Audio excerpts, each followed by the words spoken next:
All right, hold up, everybody. Hey, this is Michael Imhotep, founder of the African History Network, host of the African History Network show. It is Saturday, February 3rd, 2024, and we are live. So this is African American History Month, and I'll be teaching a online history class, our new 10-week online history class. I'll be teaching that in a few minutes as soon as we finish this broadcast. But I wanted to come on and talk about this topic here. And this is actually something that we discuss in the class. So a lot of people have heard that actor Denzel Washington is going to portray Carthaginian General Hannibal Barca in a new movie that's going to be on Netflix. Okay. And it is directed by Antoine Fuqua. Okay. Antoine Fuqua. Now we remember Denzel Washington and Antoine Fuqua teamed up for Training Day, okay? And Antoine Fuqua is an excellent director. Well, this the announcement of this film on Netflix has drawn criticism in Tunisia, which is North Africa, because you have North Africans saying that Hannibal Barca, the Carthaginian general, was not Black African. And we know that Denzel Washington is African American. Okay. Now, this also reminds us of the controversy surrounding Adele James playing Queen Cleopatra VII in African Queens, the series from Jada Pinkett Smith on Netflix. Okay. So I'm going to talk a little bit about what is in this article, what the controversy is, and then we're going to dispel this myth, because Hannibal Barca was Black African, even though in antiquity, and you know, Hannibal lives in 3rd century BC, and we know the Battle of Cannae is 219 BC. The Battle of Cannae is 216 BC. When he crossed the Alps with the elephants is 219 BC. And we know he's defeated at the Battle of Zama in 202 BC. Okay. However, he was Carthaginian, and the Carthaginians were descendants of the Phoenicians. Okay. So let me deal with this succinctly here, and I'll give you some information about our online class. Visit our website, AfricanHistoryNetwork.com, AfricanHistoryNetwork.com, because our online class starts today. Ancient Kemet, the Moors, and the Ma'afa, understanding the transatlantic slave trade, what they didn't teach you in school. All right. So Denzel Washington, and let me close out some of these ads here. Denzel Washington being cast in Antoine Fuqua's upcoming Netflix movie as ancient Carthaginian General Hannibal Barca, is sparking some controversy in Tunisia, the home country of the great military commander. Okay. Now, it was Carthage at the time.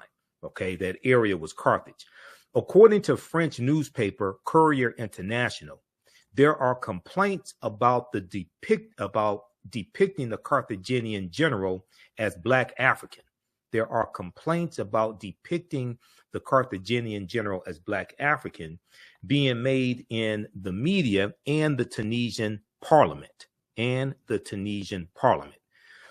Now, Member of Parliament Yassine Mami, M-A-M-I, not exactly sure how to pronounce that, has pointed out that Hannibal was born in 247 BC in Carthage, now known as Tunis, the Tunisian capital, and was of West Asian Semitic origin.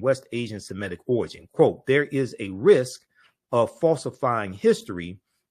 We need to take position on this subject, end quote, the Tunisian politician reportedly stated. Okay.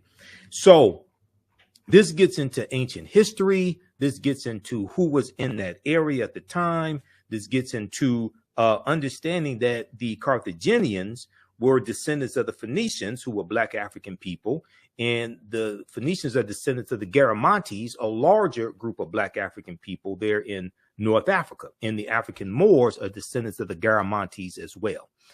Concurrently, French language Tunisian newspaper La Presse has published an editorial in which it similarly objects that depicting Hannibal Barca as Black African is, quote, according to Tunisians and many observers, a historical error. Now, keep in mind that North Africa was largely conquered by Arabs. The Arabs invade Egypt in 639 AD, conquer in 642 AD, or Common Era, okay, and go throughout North Africa. All right. Yes, you do have some Black Africans, descendants of those ancient Africans that are still there, but they're in the minority. And we know in Egypt, they've been pushed further south, especially into Sudan, which in ancient times was Nubia, okay, or Ta-Nehesi. However, Tunisian culture minister Hayat Ketat Gramazi had a different, more pragmatic take on the matter. He said, he told the French newspaper Le Monde, it's fiction, it's their Netflix right, it's their right to do what they want, referring to Netflix. She said, Hannibal is a historical figure, and we are all proud that he was Tunisian, but what can we do? She went on to note that she is trying to negotiate with Netflix to shoot at least a portion of the film in Tunisia. Quote, I hope they decide to shoot at least a sequence of the film here, and that this is publicized. We want Tunisia to go back to being a location where foreign films are shot. She said, as reported by Le Monde newspaper. Okay, now, representatives for Netflix, Denzel Washington and Antoine Fuqua, did not immediately reply to a request for comment. Now, this controversy in Tunisia over Denzel Washington playing Hannibal is reminiscent, as I said at the beginning, of the uproar in Egypt, and let's be frank, anti-Black backlash from Arabs in Egypt over Adele James portraying Queen Cleopatra VII. And they weren't saying Queen Cleopatra VII was Black. They were saying that she was not white. They were saying she looked more like Adele James, who is biracial, than she did Cleopatra. I mean, then she did Elizabeth Taylor, who portrayed Cleopatra VII as well. Okay. Now, the still untitled film about the Carthaginian general Hannibal Barca will be written by John Logan, the three-time Academy Award winner who scribed Martin Scorsese's The Aviator and Ridley Scott's Gladiator. According to the original logline, the movie is based on real-life warrior Hannibal Barca, who became Carthaginian general at 26 years old. He is widely regarded as one of the greatest military commanders in history. The film covers the pivotal battles he led against the Roman Republic during the Second Punic War. And we deal with the Punic Wars in my online class, online history class also. And we also talk about the Battle of Cannae 216 BC, when Hannibal has an army of 50,000 people made up of largely of barbarians who defeat the Roman army, and Rome has about 80,000 soldiers. Okay, that's the Battle of Cannae 216 BC. Hannibal invaded Italy while riding a northern African war elephant. Okay, and you read about Hannibal crossing the Alps. That's in 219 BC. Under his lead, the Carthaginians won key victories against the Romans, allowing Hannibal to occupy the majority of southern Italy for 15 years. Eventually, Hannibal was defeated by the Romans at the Battle of Zama, Z-A-M-A, after they counter-invaded North Africa. Okay, and that's the Battle of Zama in 202 BC. It's going to be after the Battle of Zama that Publius Cornelius Scipio takes the surname Africanus after the area that he's conquering. Okay, Africa was not named after a Roman general. Okay, Africanus means belonging to Africa. People have this totally backwards, and we break this down in my class and provide you with the evidence as well. So what I want to do quickly here is I want to look at some information that I teach on dealing with Hannibal Barca. Okay. And these are actual slides from my class, but we deal with this myth, and we deal with distortions of Hannibal's depiction. And we show that Hannibal was Black African. Okay. Now there was a series also from the History Channel called Barbarians Rising, came out about 2015. And in that series, it depicted Hannibal Barca as Black African also. Okay. Let's see here. Let me go to, all right. Yeah, I want to take that down.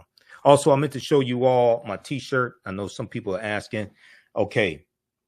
Blacks in science, Black scientists and inventors. Okay. So, I always have some interesting t-shirts. All right. So let's look at this here.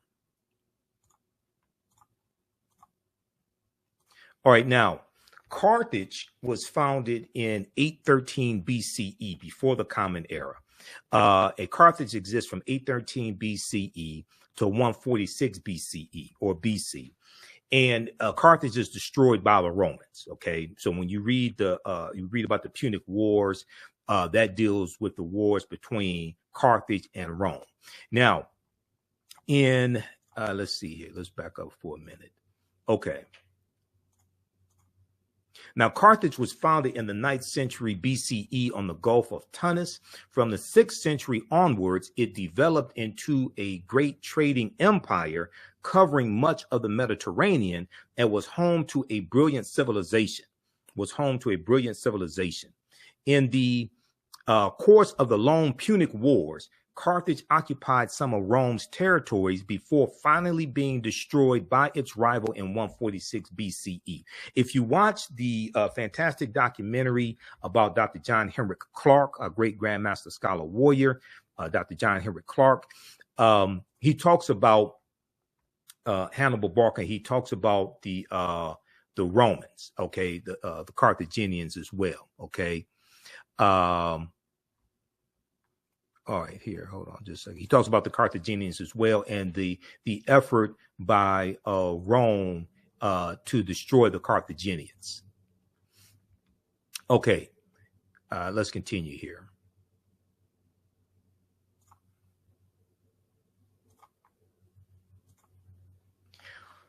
All right, now in his book, World's Great Men of Color, Volume 1, history scholar Joel Augustus Rogers, J.A. Rogers, asserts the Carthaginians were descendants of the Phoenicians, a Negroid people, and that, in fact, until the rise of the doctrine of white superiority, Hannibal Barca was traditionally known as a Black man.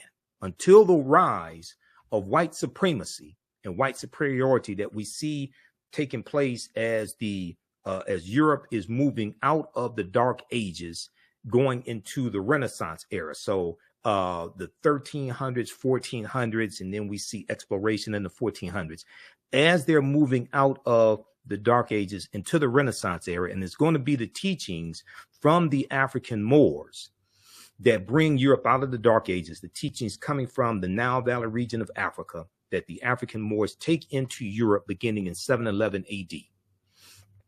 We're going to see as Europe becomes powerful, starts conquering people's lands, enslaving people, extracting mineral wealth, gold and silver from people's lands, setting up plantations, sugarcane plantations especially. We're going to see a rise in the European phenotype, and we're going to see a reinterpretation of historical or mythological figures that were depicted historically as African. Okay, so Michelangelo paints the Sistine Chapel and uses his aunt and uncle as the images of Adam and Eve and paints God as white. We see Hannibal Barca reinterpreted as European. We see Zeus, who was the king of the gods, and in the mythology, in Greek mythology, it tells you Zeus came from Ethiopia. These were Black Africans, but Zeus gets reinterpreted as European. Okay. We see Hercules, who was black. Okay. Coming from Greek mythology, Hercules reinterpreted as European. We see the Black Madonna and Child, okay, who comes from Osset, okay, Isis. We see her get reinterpreted as European. Okay, so as we have a rise in the dominance of the European phenotype and as Europeans come into power, as Europe moves from the Dark Ages into the Renaissance era, we see a rise in the European phenotype. And we're still suffering from the side effects of that rise of the European phenotype today. This is why, as African people around the world, including African Americans, we have to take our minds back. We have to take our minds back. And Black History Month can serve as the catalyst for that process of taking our minds back. Black History Month created by in 1926 by Dr. Carter G. Woodson, who co-founded the Association for the Study of Negro Life and History, September 9th, 1915 in Chicago, Illinois. Now, today, many encyclopedias classify the Carthaginians as whites or Semites. Okay? Today, many encyclopedias classify the Carthaginians as whites or Semites. But ancient Greek and Roman eyewitness accounts paint a different picture. The indigenous people of Carthage were called the Afirs. The indigenous people of Carthage were called the Afirs, A-F-E-R-S. Ancient Roman poet Virgil, in his poem Mortem, M-O-R-E-T-U-M, speaks of a woman from the Afir or Afar, A-F-A-R, also known as the Afra race, A-F-R-A. He says of this woman, Virgil says of this woman, and all her figure proves her native land. Her hair was curly, thick her lips, and dark her color. Okay, and all her figure proves her native land. Her hair was curly, thick her lips, and dark her color. Now, in Library of History book 20, XX, Roman numeral 20XX, Greek historian Diodorus mentions a Greek lieutenant named Agathocles, who defeated a people in the area of present-day Tunisia, who were the same hue as Ethiopians. Now, are you talking about white Ethiopians? No, they're talking about Black African people. Okay?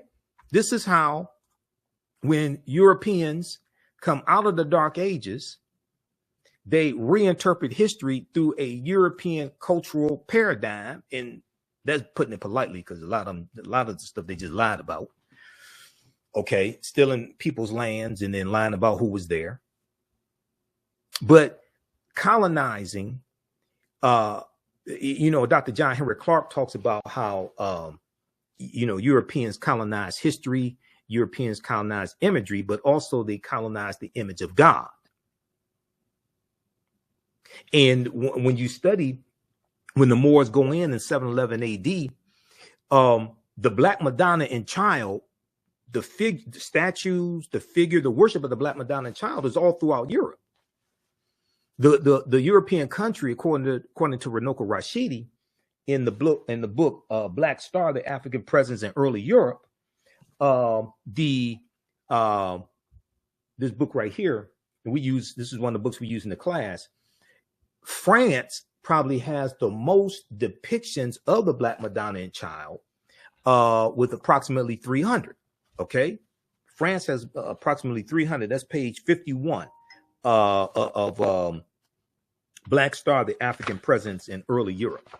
And if we look here quickly, you see on pages 90 and 91, you see depictions, statues, paintings of the Black Madonna and Child that are still in Europe today. Okay, but they've got us worshiping Europeans when Europeans used to worship African people. I'll be damned. See, this is the type of information that needs to be incorporated into every Black History Month celebration, especially in the churches. This is probably why I don't get asked to speak at a lot of Black History Month celebrations, because I don't do okie doke slave Black History Month celebration speeches, and I don't teach history to make white people feel comfortable with the oppression of African people. I don't do that.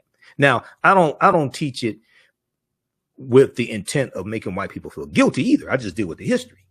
But we don't do no Negro We Shall Overcome Black History Month celebrations. That's disrespectful to Dr. Carter G. Woodson and the Association for the Study of Negro Life and History. We don't do stuff like that. Okay.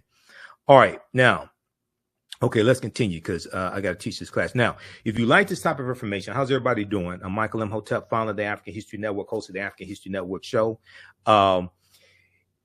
You see me on Roland Martin Unfiltered every Friday. You see some of my broadcasts. You see my reels on Instagram and all that, okay? We have the introduction to our class starting up here in a few minutes at my online school. You can register for that. Visit our website, AfricanHistoryNetwork.com. AfricanHistoryNetwork.com, and we also have the information right here in the thread of the broadcast. Ancient Kemet, the Moors, and the Ma'afa, understanding the transatlantic slave trade, what they didn't teach you in school. Okay, this is a new 10-week online history course that I teach. We're going to do an introduction today as soon as I finish here. And we deal with thousands of years of history and what leads up to the transatlantic slave trade taking place. Okay, and this is over 200 slides that I put together. We have 80 to 100 articles that we reference. We have excerpts of interviews that I've done with many of our scholars over the years also that hits on different aspects of this history. Okay, we do the sessions live. All the sessions are archived and recorded. You can go back and watch it anytime. Okay, and just at our website, just click here, register here. In the class, I'll go over the lesson plan, because I have a lesson plan laid out for all 10 classes, and we'll send you the lesson plan in the, so you can download it also. I'm trying to get the link straight on the website so you can actually look at the lesson plan there. But this is my life's work. I started teaching this class in 2007. It's taken 7 years to get the class, really develop it to where it is today. 80 to 100 articles, 15 books that we reference. You don't have to buy any of these books to follow along in class. Classes on sale $80, regularly $130. And we do the sessions live. All the sessions are archived and recorded. So even after the course is over with, you can go back and watch the entire course. Okay. So you don't lose access to it. I don't want to do that. I want you to be able to 2-3 years from now, be able to still access this class. And this is at our online school. Okay. All right. Now, let's continue here. The eyewitness accounts are corroborated by eyewitness accounts of the Ethiopians, Tunisians having the same hue, complexion as Ethiopians, Black Africans. The eyewitness accounts are corroborated by physical anthropology. L. Berthelon and E. Chantre, both well-noted French anthropologists, documented their examination of skeletons throughout North Africa in all periods. They noted that the remains of both upper and lower class individuals of ancient North Africa were representative of the Negroid race. They're saying these were Black Africans. Okay, these weren't brown Caucasians. Okay, these weren't light-skinned Arabs. These weren't dark-skinned Europeans. These were Black African people. And there's a huge effort and a continuing effort to distort this history so you can reduce African people to just slavery and being conquered.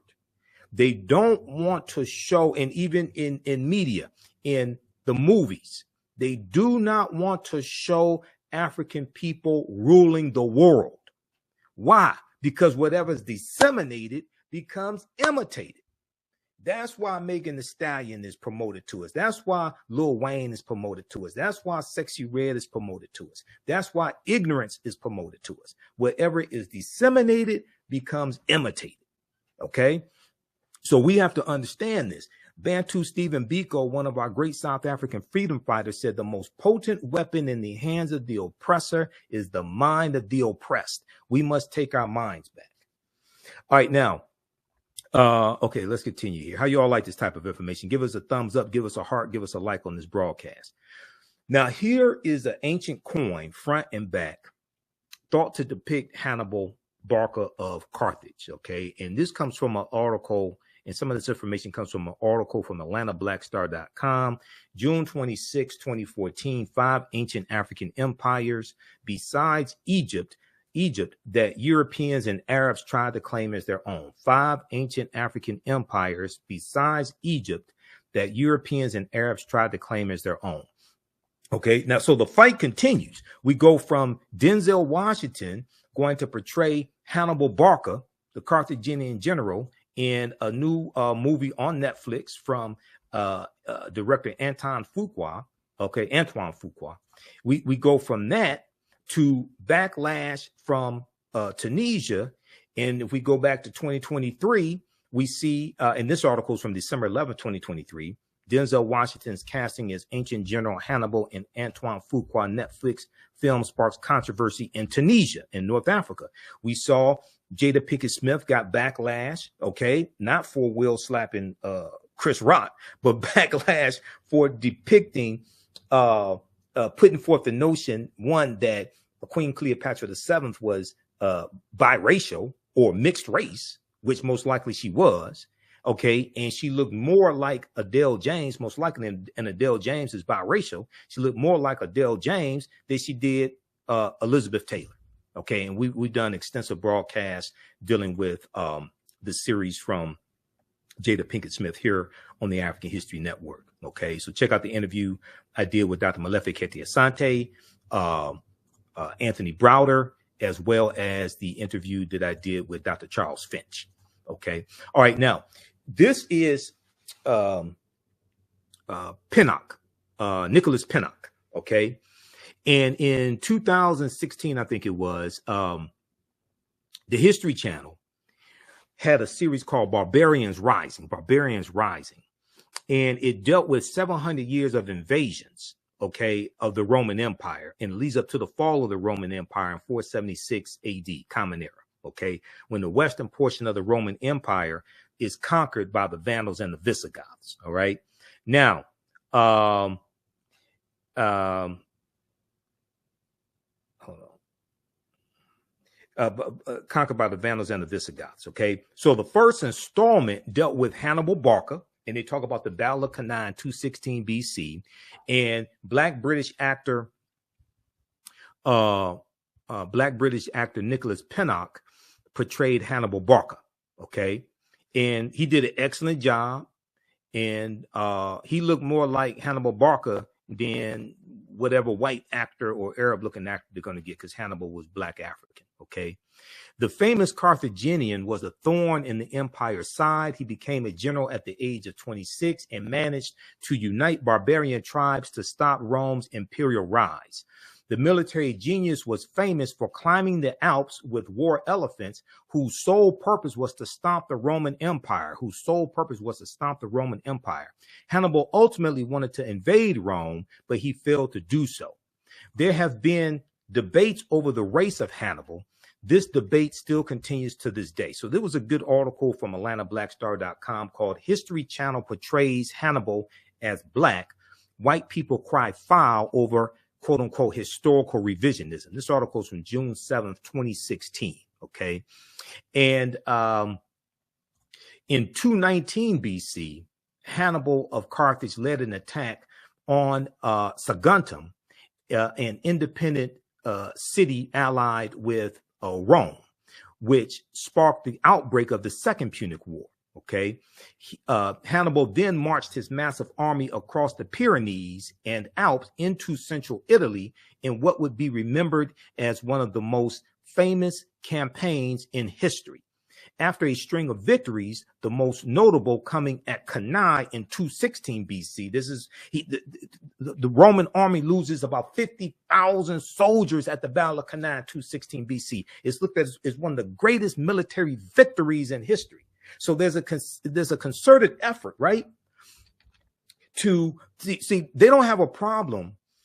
White Hollywood, the white power structure, they don't have a problem with trying to rewrite the history of black buffoonery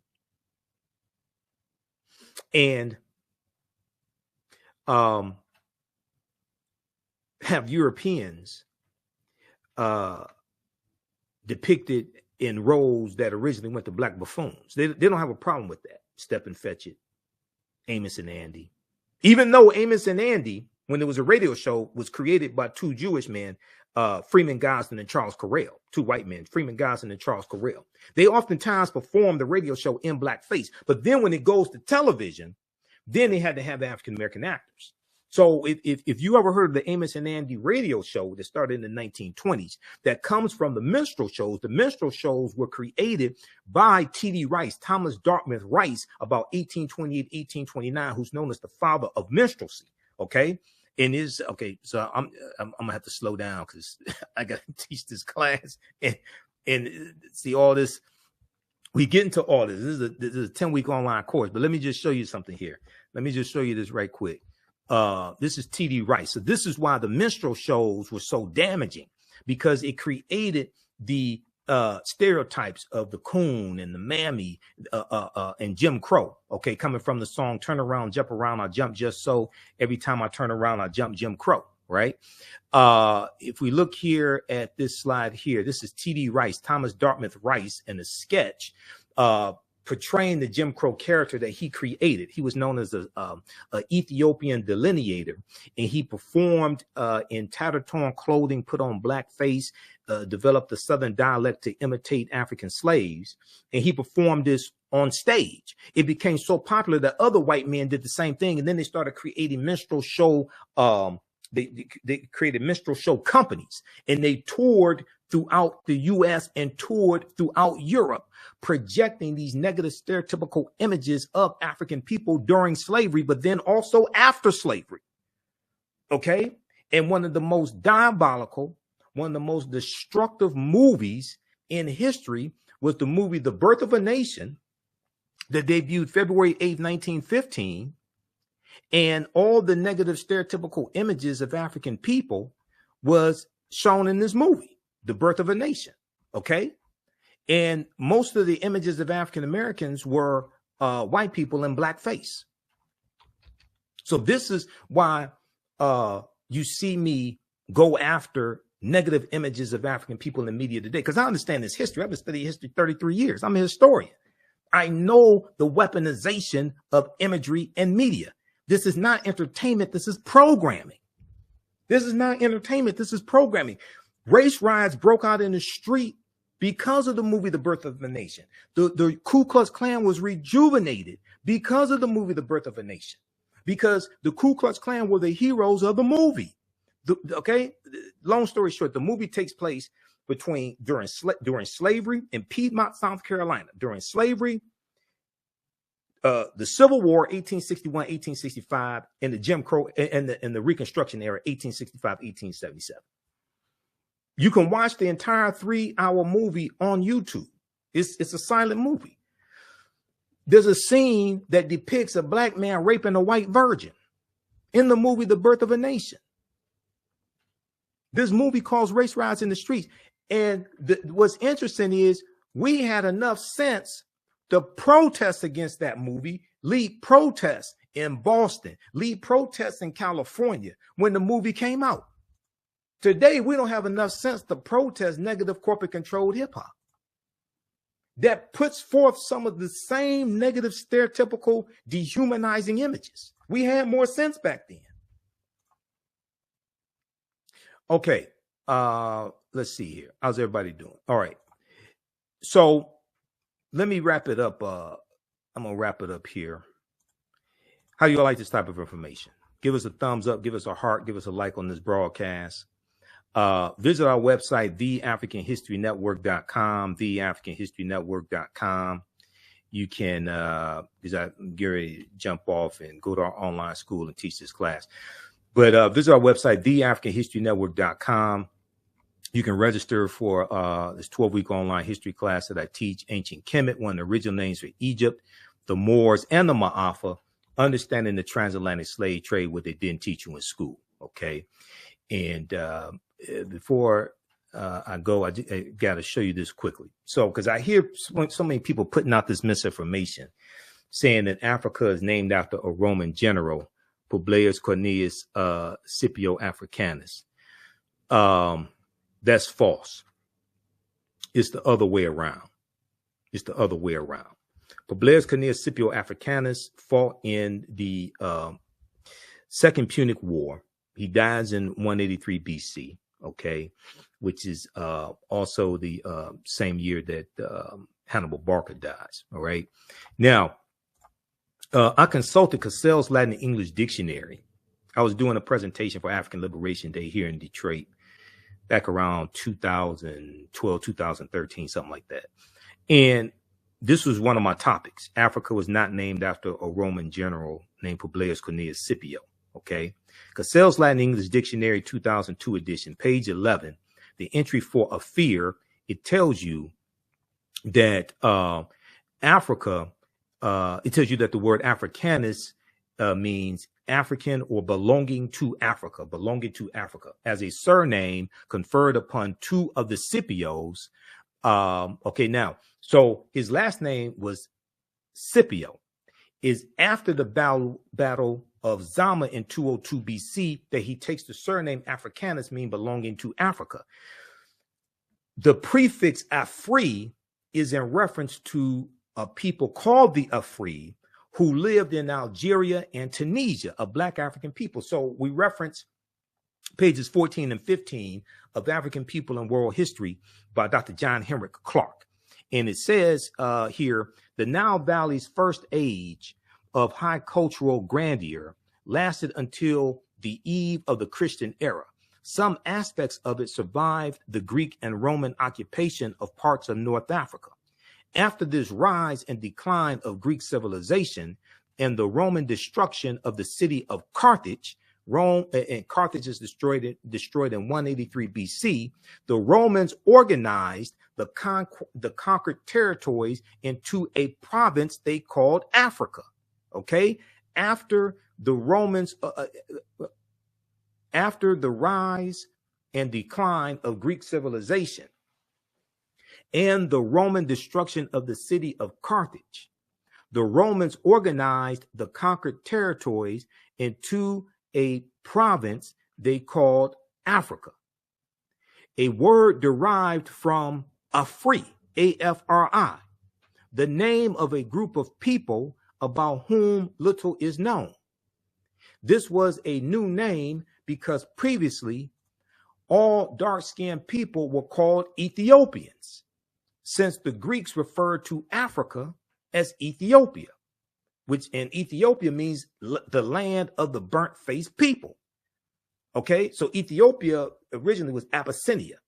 Okay, so Ethiopia is a Greek word. All right, so but the Afri were a group of Black African people in Algeria and Tunisia. Tunisia used to be called Carthage. The Carthaginians are descendants of the Phoenicians. The Phoenicians are descendants of a larger group of people called the Garamantes, who also the African Moors were descendants of as well. Okay, so no, Africa was not named after Publius Cornelius Scipio.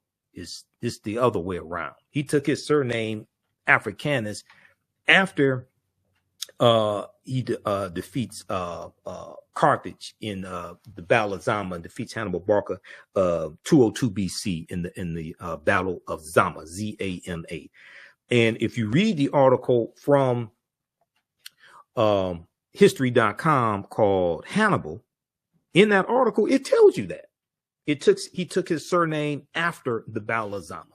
So can we please, okay, stop this Simple Simon nonsense, just putting forth BS with no research. Haven't done any research on it. Just throwing out nonsense, okay? All right. Also, if you like this type of information, you can support the African History Network, $ the AHN Show through Cash App, $ the AHN Show through Cash App. Also through PayPal, paypal.me/the AHN Show. So go to our website, AfricanHistoryNetwork.com, scroll down, And we have the information here for the Cash App, PayPal. When you click on that, this is our official Cash App account, $ the AHN show, SHOW. When you go to it, it says Michael. These other ones are fake African History Network Cash App accounts. I'm still trying to get shut down because people have been stealing money from us. Okay. These are not ours. They're using our logo, all that stuff. I put the link here. You click on the link and it has our QR code here as well. Okay. Everything. Visit our website, AfricanHistoryNetwork.com, AfricanHistoryNetwork.com. You can register for the online history classes that I teach. We deal with thousands of years of history.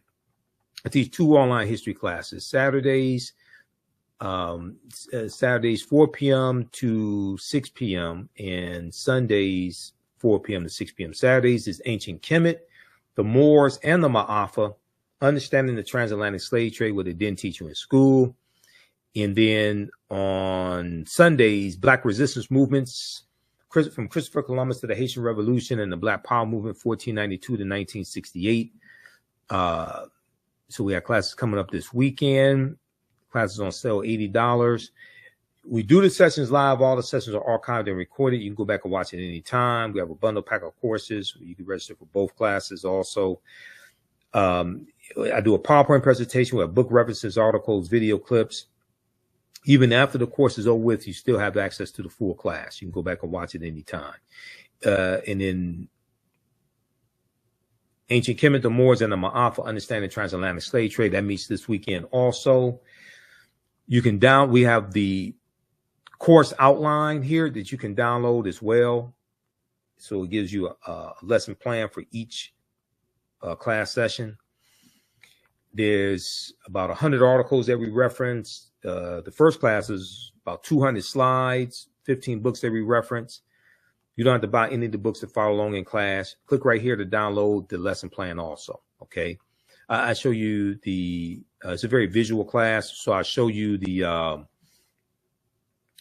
excerpts of the books right on the screen. All right. Okay. So the content is PG-13. You can use this with your children as well. I don't do a lot of cursing. It's not overly vulgar or anything like that. It's nothing like that. Okay.